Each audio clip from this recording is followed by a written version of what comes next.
Chào các bạn. Hello friends. Chúc mừng năm mới, which means Happy New Year in Vietnamese. My name is Phước, librarian from Osborne Park Library. Thank you for joining me today. Tết or Tết Nguyên Đán, Vietnamese New Year, always starts on the first day of the first month of the lunar calendar and lasts for 3 days. That in 2021, year of the water buffalo, will be on February 12th to 14th.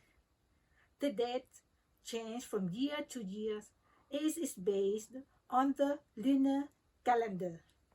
There are 12 animals in the Vietnamese zodiac, which are mouse, water buffalo, tiger, cat, dragon, snake, horse, goat, monkey, rooster, dog, and pig. Here how we say the animals in Vietnamese. Tý, Sửu, Dần, Mão, Thìn, Tỵ, Ngọ, Mùi, Thân, Dậu, Tuất, Hợi. People believe that making loud noises is the wonderful ways to welcome the new year and chase away evil spirit during the 3 days of New Year.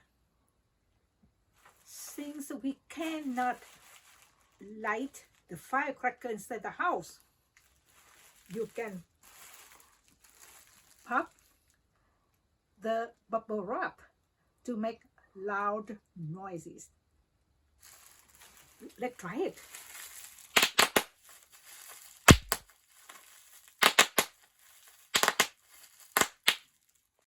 One of our favorite rituals is Mừng Tuổi, which is a well-wishing on the new year. Children cross their arms, folded in front of their chest, and thank to their grandparents and parents for everything done for them. The grandparents and parents give them some blessing and good advices. Then children receive red envelopes called bao lì xì with money stuffed inside. People prepare months ahead for Tet celebrations. There would be no Tet without the 5 fruit tray or the rice cake, bánh dày, and bánh chưng on the ancestors' altar. The kumquat, the Mai flowers or Dao flowers are the must-have trees and flowers during the new year to bring you good luck, happiness, harmony, longevity, and good health. Let's learn some Tet greetings. There are 2 ways to say Happy New Year. Chúc mừng năm mới. Chúc mừng năm mới. Cung chúc tân xuân. Cung chúc tân xuân. An khang thịnh vượng. An khang thịnh vượng. Vạn sự như ý. Vạn sự như ý. Sức khỏe dồi dào. Sức khỏe dồi dào. Tiền vô như nước. Tiền vô như nước. Chào các bạn. Hello friends. I am Trần Minh Phước, the author of Vietnamese children's favorite stories, illustrated by the most talented couple Nguyễn Thị Hợp and Nguyễn Đồng, and published by Turtle.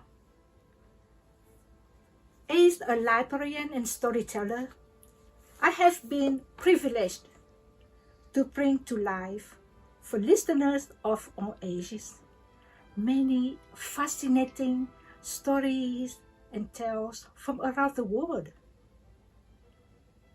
Before bed each night, my students would fall asleep to the story of Saint Yong or Tan Yong, who fought the northern invaders with his iron hawks. Or they would learn why Tam never forgot the kind fairy and her friends Bong. Today, I would like to share with you the story of the Mai flowers. There would be no Tết or Tết Nguyên Đán, the Vietnamese New Year, without a yellow Mai flower tree in the front yard or blossoming branches of bright yellow flowers in the house to bring good luck, happiness, and prosperity. According to the legend, the Mai flowers was once a brave little girl who lived happily with her parents and her sisters in a small village. They loved each other dearly. And can you guess what the girl's favorite colors? I want to hear it. White? Blue? Red? Yellow? Yes, indeed. Everyone knew that my favorite colors was yellow. And she loved nature. Unlike her big sister, who was always by her mother's side, the little girl spent most of her days with her father in the forest, hunting and cutting wood. In the evening, she loved to talk and share stories with the kitchen gods, to whom she was grateful for the delicious and nourishing meals they gave. One day, the oldest kitchen god talked about his annual trip to the heavens. He thought it would be perfect if the kitchen gods could ride on a yellow cob. Don't worry, Mr. Kitchen God. We can get one for you. My sister is great at catching fishes in the pond, said the little girl happily. True to her word, a yellow cup was on the kitchen god's altar that very evening. One hot summer, people noticed many farm animals were disappearing one by one without a trace. Can you tell which animals were missing? Cow, yes, cow.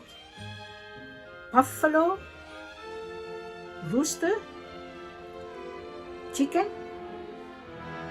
goat. Oh, it's a lot. I don't think we have a thief in our village, but maybe the horrible beast has returned, the father thought. Once he had chased a severely wounded beast into the cave, and the villagers covered the opening with heavy boulders. But he should be dead by now, the father thought. From then on, farmers left the rice fields early and rushed the animals back to the barn before dusk, for fear they would be attacked and eaten by the beasts. Everyone was afraid to cross the forest at night, except for the girl's father. He was a good hunter, a brave monster fighter, and he ran very fast. He was the most admired protector of the village. The hunter and the daughters, accompanied by strong farmers, went out early one morning in search of the beast. "It's time to bring beast to our village," the fathers said. He ordered everyone, including the little girl, to stay behind and wait for him by the mountains. "Please, please, Father, let me stay near you. I want to be there if you need help," the little girl begged. The father, pleased by her bravery, agreed to let her join in the battle. The little girl went through the forest, carefully following her father's instructions, and found the beast cave almost instantly. The monster appeared to be half human, half snake. He moved so fast that all the trees and branches were broken and destroyed. He roared with rage at the sight of the hunter and his little girl. The battle began and went on for hours. Finally, with a great shriek, the beast fell to the ground. Its tail knocked the girl very hard into the cave. Everyone was relieved that the beast was dead, but grieved because there was no sight of the little girl. She was buried among the rocks where no one could see her but the honest kitchen god. The girl begged the honest kitchen god, who was returning to the heavens, to ask the heaven god to restore her life so that she could be with her family again. Moved by her bravery and steadfastness, the heaven god granted her wish, but he could not let her stay on earth forever.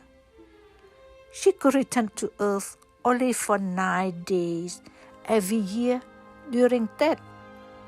After her parents and sister passed away, the little girl came back to earth for the very last time, left her yellow blouse by the front gate, and disappeared. The following year, villagers found a magnificent tree bearing bright yellow flowers at the front gate. Surprisingly, the fragrant flowers appeared only for 9 days, then were replaced by green buds and leaves. They named it the Mine to remember the brave little girl. Thank you for listening. Please do me a favor. Share the story with friends and family, because telling stories is a treasure.